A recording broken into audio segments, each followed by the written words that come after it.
Greetings. Passing the torch. Now that's a topic, isn't it? You see, there is a huge problem in this current generation of ours.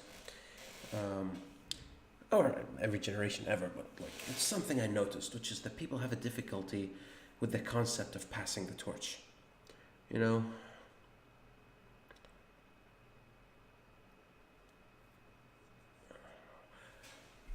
a lot of people like they make children, right?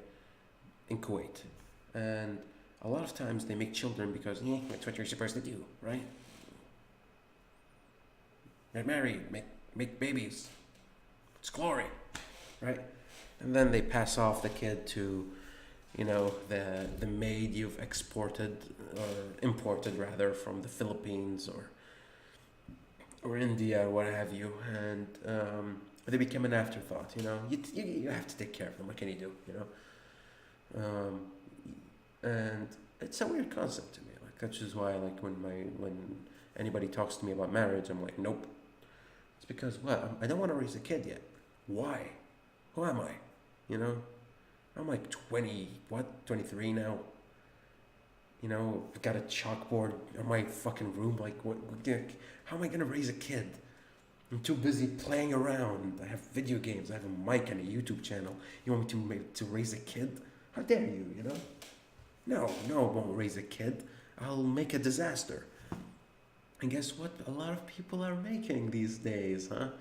All those parenting books around, all these guides and whatnot, and all you see are just failures.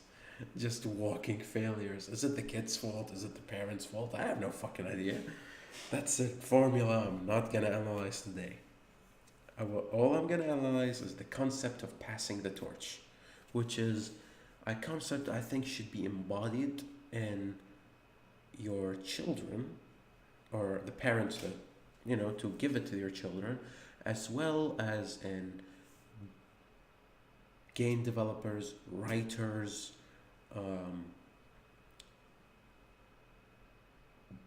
doctors at college, or all of those people with PhDs, anybody who has anything creative to give. You can give out creativity till the rest of your days. That's not the problem. The problem is refusing to passing the torch.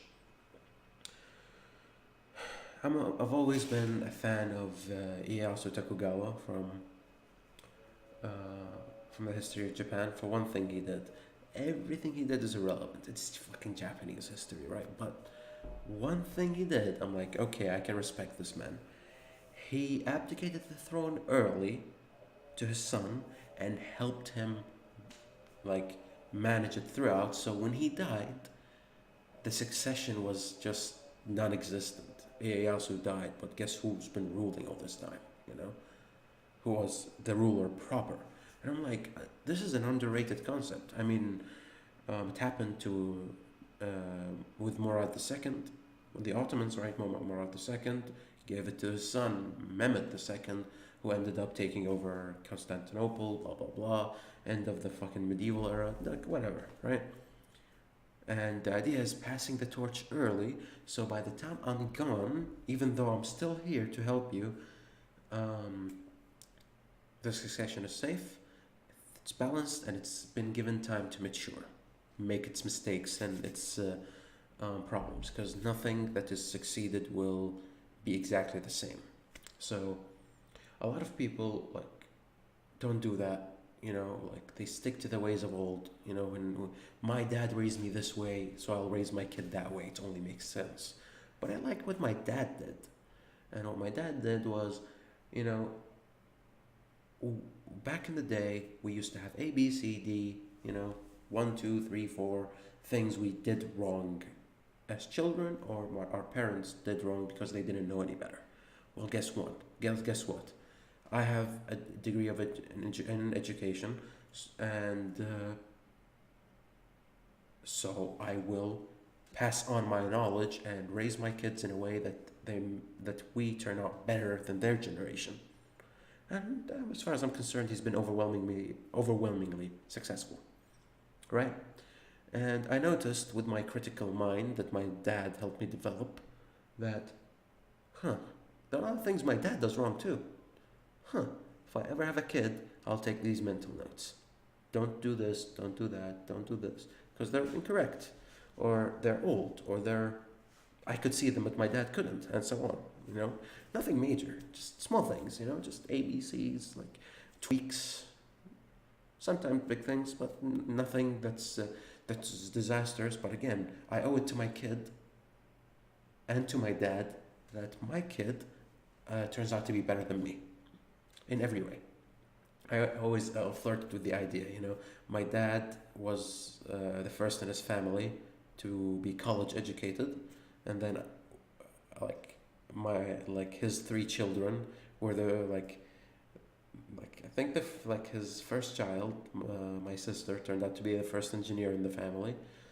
Um, my brother, if he finishes his studies, uh, may if he strives ever for his masters to do so as well. But we got three engineers in the family, so it was upgraded. You know, college now. You know, just college, then now engineers, and maybe in the future we'll have somebody with a PhD. You know, I always it's good synergy. You know, that's not how children should go, nor do I recommend you go that route. If the child wants it, fine. If that's but you know, it's neat. You know, like you know, my generation was the first college, then your generation happened to be the first engineers, and now we have the first fucking PhD people, doctors teaching at college and be snobby at kids. Um, but yeah, passing the torch, right? Giving the next generation the tools to be better than you, and then letting them do it, and you know, letting bygones be bygones, and all of that.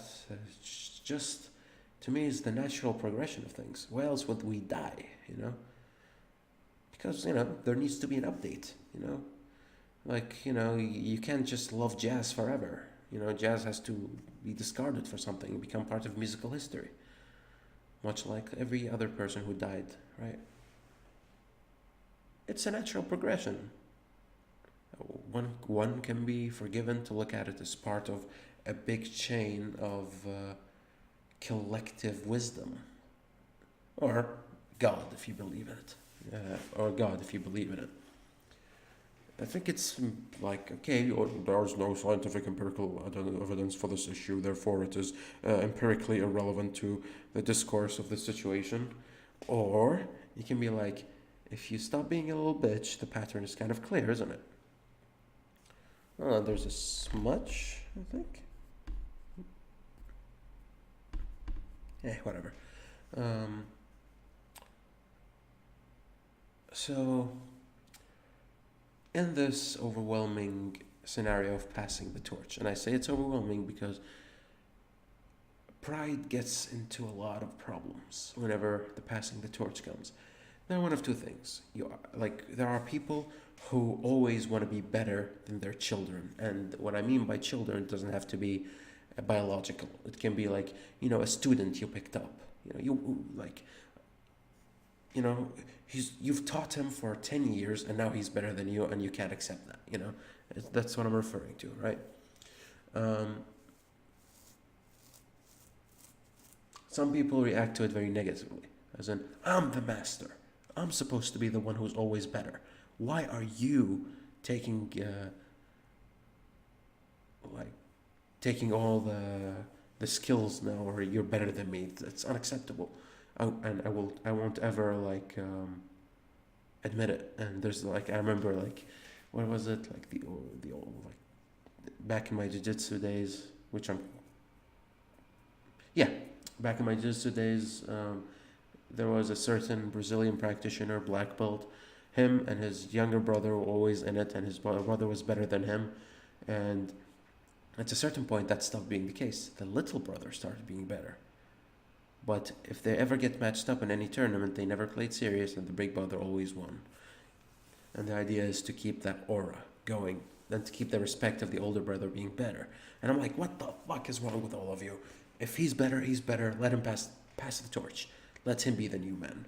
the new best man. That doesn't take away from you or the time you've put as the best.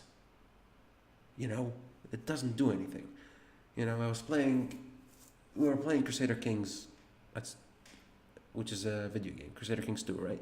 And I'm the one who taught everybody the game and got them into it. Everybody got very hyped about it. We all played it, and I was the guy who's like doing whatever I want in the game. You know, restoring Zoroastrian Persia, from wrenching it from the Arab world of the Arab conquerors, or uniting Poland with their fucking Slavic religion and having them go against those filthy Catholics, or playing as the Catholic and purging those heathens and civilizing them. It's just funny, right? I just play whatever I want. And then one day I realized that one of my cousins, whom I taught the game, is better than me at the game, or at least understands the mechanics better. And I'm like, that's awesome. He's better than me. Never felt any sense of competition, just happiness, Now he is the go-to guy if you want to get the mechanics right. I'm still better at teaching it, but that's because I taught so much. He's the better player, or at least he understands the mechanics better than me, and that's a significant advantage, right? So again, to me, that's the reaction. A lot of people don't have that reaction. A lot of people's like, "Oh shit, he's better than me. I better practice 3 times as hard and get better so I can retain my spot as the god of this game."